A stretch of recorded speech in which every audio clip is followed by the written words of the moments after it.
പ്രേക്ഷകർക്ക് സീരിയൽ ന്യൂസിലേക്ക് സ്വാഗതം. ചാക്കോയും മേരിയും എന്ന പരമ്പരയിൽ അപ്രതീക്ഷിതമായ ദുരന്ത വാർത്ത എല്ലാവരെയും ഞെട്ടിച്ചു കളഞ്ഞിരിക്കുകയാണ്.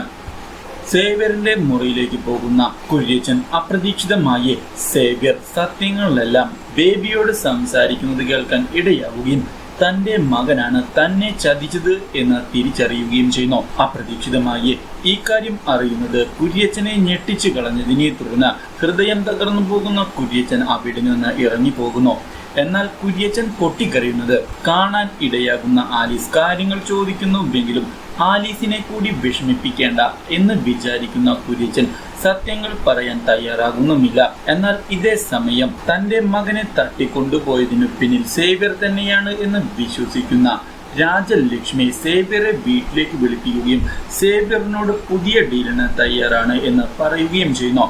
തന്റെ മകനെ വിട്ടുതിന്നാൽ മാത്രം മതിയെന്നും സ്വത്തുക്കളെല്ലാം തിരികെ നൽകാമെന്നും മാത്രമല്ല നൽകാമെന്നും പറഞ്ഞ 500 കോടി രൂപയും നൽകാൻ താൻ തയ്യാറാണ് എന്ന് ഓർമ്മിപ്പിക്കാനാണ് വിളിച്ചത് എന്ന് വ്യക്തമാക്കുന്ന രാജലക്ഷ്മി തന്റെ മകന്റെ കാര്യത്തിൽ തീരുമാനം പറയാൻ പറഞ്ഞതിനെ തുടർന്ന് അവനെപ്പറ്റി യാതൊരു വിവരവും തനിക്കറിയില്ല എന്നും തന്റെ അച്ഛനെ പറ്റിച്ച് സ്വത്തുക്കൾ തട്ടിയെടുക്കുന്നതിനു വേണ്ടിയുള്ള ഈ ശ്രമങ്ങൾ നിർത്താൻ പറഞ്ഞതിനു ശേഷം അവൻ അവിടെ നിന്ന് പോകുന്നു.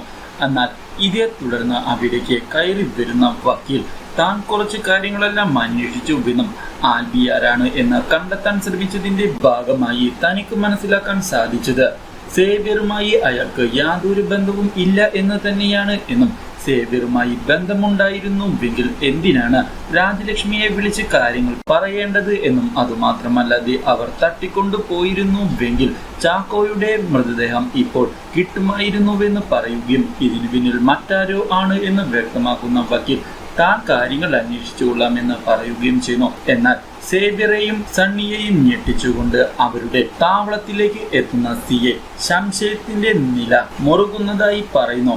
എന്നാൽ ഇതേ തുടർന്ന് അപ്രതീക്ഷിതമായി റെയിൽവേ ട്രാക്കിൽ വെച്ച് ഒരു മൃതദേഹം ലഭിച്ചിട്ടുണ്ട് എന്നും അത് ചാക്കോയുടെ തന്നെയാകാനാണ് സാധ്യത എന്ന് അവർ എല്ലാവരെയും അറിയിച്ചതിനെ തുടർന്ന് എന്ത് ചെയ്യണം എന്നറിയാതെ പകച്ചു പോകുന്ന കുര്യച്ചനും ആലിഫും തകർന്നു പോകുന്നു. എന്നാൽ ഇതേ തുടർന്ന് ഈ വാർത്ത അറിയാൻ ഇടയാകുന്നത് രാജലക്ഷ്മിയെയും അതുപോലെ തന്നെ നീലാംബരിയെയും ഞെട്ടിക്കുന്നു. ഈ വാർത്ത കേൾക്കുന്ന നീലാംബരി ബോധരഹിതയായി താഴെ വീഴുകയും ചെയ്യുന്നു. നീലാംബരിയുടെ ഈ അവസ്ഥ കാണുന്നത് രാജലക്ഷ്മിയെ ഞെട്ടിച്ചു കളയുന്നു. Do like, share and subscribe.